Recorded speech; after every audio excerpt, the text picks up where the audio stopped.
Hello and welcome on Thomas Geiger Car. Today with the new Range Rover Velar, the fourth addition to the luxurious lineup of the traditional British SUV brand. It sits in between the young, urban, fancy Evoque and the luxurious yet dynamic Range Rover Sport.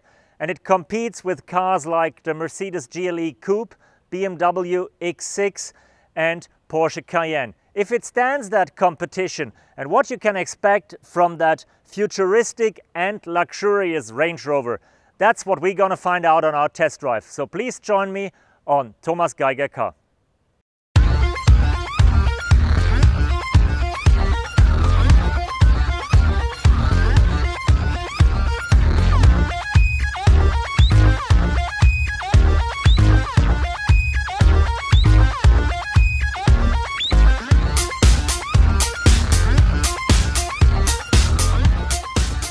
Initially, the Velar is available with 3 petrol engines. A 2-liter 4-cylinder with 250 and 300 horsepower and a 3-liter supercharged V6 that goes up to 380 horsepower. Enough power to speed the car up to 250 kilometers per hour. So from the sporty side, the Velar is very well equipped.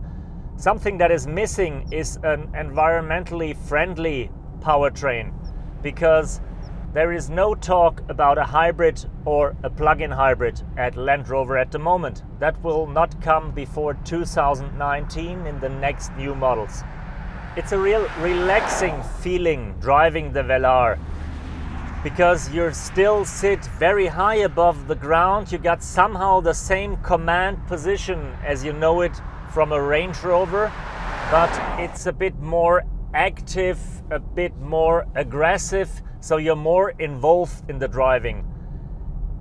For sure, a BMW X4 or X6 or especially a Porsche Cayenne is way more sporty, dynamic and involving, but for a Range Rover, that's probably the most active, most agile car you can get until now.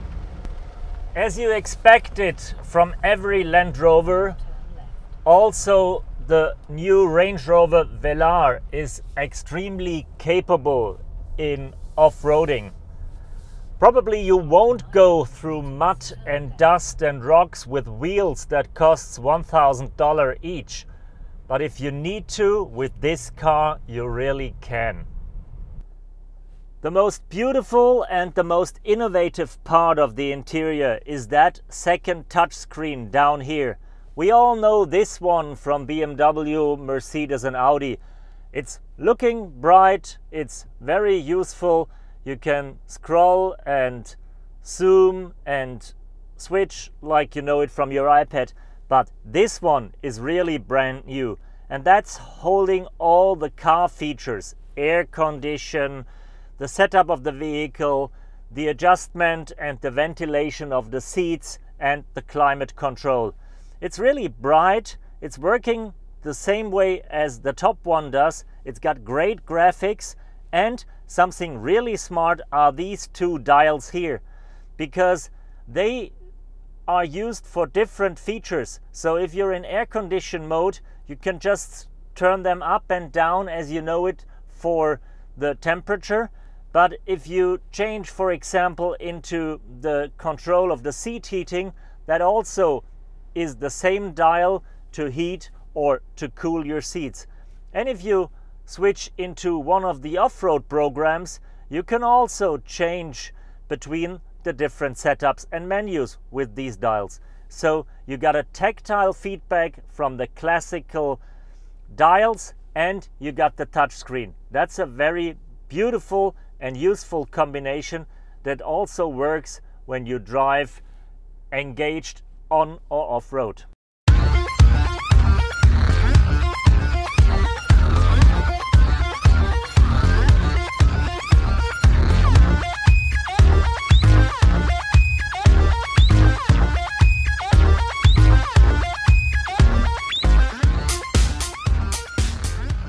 It's not only the bold name tag on the bonnet that makes the Velar easily recognizable as a Range Rover.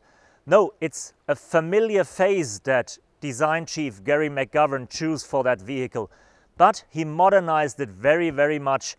That starts with that LED headlights, with that brilliant, recognizable daylight graphic, and it goes on with a very sleek and slim sculptured body without any sharp edges or hard lines.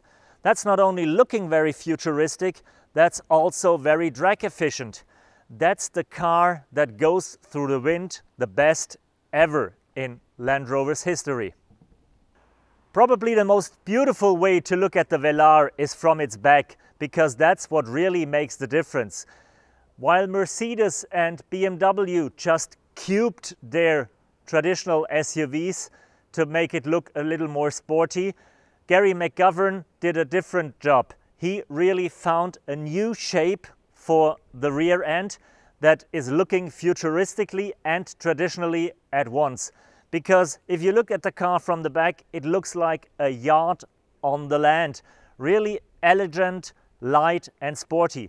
And it is very roomy as well, because the trunk holds up to 1700 liters. So more than enough for all the 5 people that are carried in the car.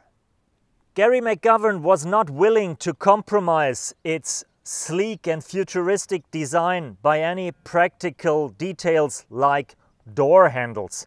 So they invented hidden door handles that completely are covered by the body panel while not in use, as you know it, for example, from the Jaguar F-Type.